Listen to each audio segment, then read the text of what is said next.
It's absolutely true. I said, find out your records. You will see not even 1% of your borrowers, 1%, not even 1% of your borrowers happen to be women. How do you explain that? So, no, well, what can we do? Women don't come to us. If they don't come to us, how do we then lend them money? I said, no, that's not true. You check your records, you check your rules. If a woman comes to borrow from you, if she's a rich woman, she has a beautiful business plan, and she brings it to the manager of the bank. Here is my proposal, loan proposal, and I want this to be approved. So manager flips through the loan proposal and says, have you discussed it with your husband? And of course she says, yes, my husband has checked it out and he likes it. Why don't you bring your husband along next Monday so that we can discuss it? So I tell the bankers, I said, look, has it ever happened in the history of banking in Bangladesh that a man brought his proposal to the manager? You guessed it. And the manager flipping through the pages and saying, have you discussed with your wife? Does she like it? Why don't you bring your wife along so that we can discuss it?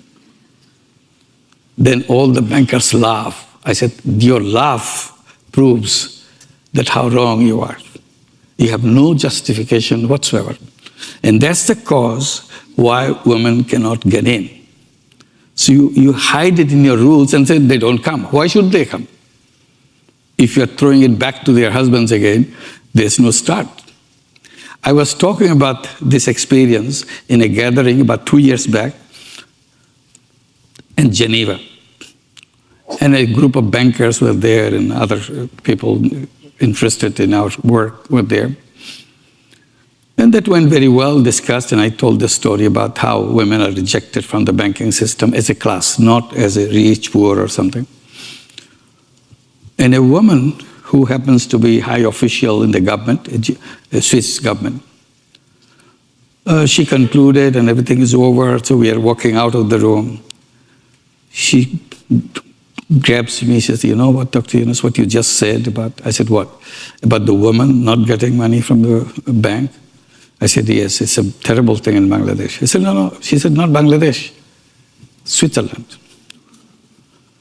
I'm going to see my manager today after this, and I have to take my husband along because he has to certify that I can take loan from a bank. Without his certification, I can't take a loan.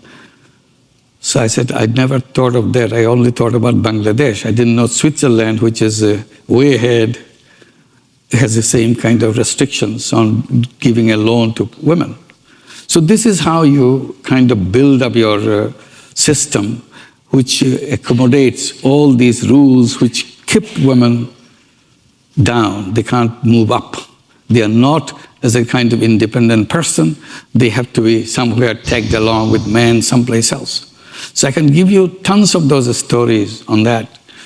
But we pushed around. We came.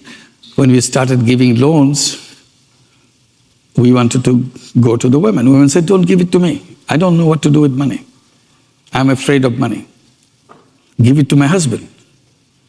So no, we don't want to give it to husband. We want to give it to you. So they said, no, we don't know what to do. So my students who were with me, to talking to the women, because I cannot go in Bangladesh at that time, way back in 1976, 77, men are not allowed to talk to women in the village. So I will stay out and my girl student will go and talk to them.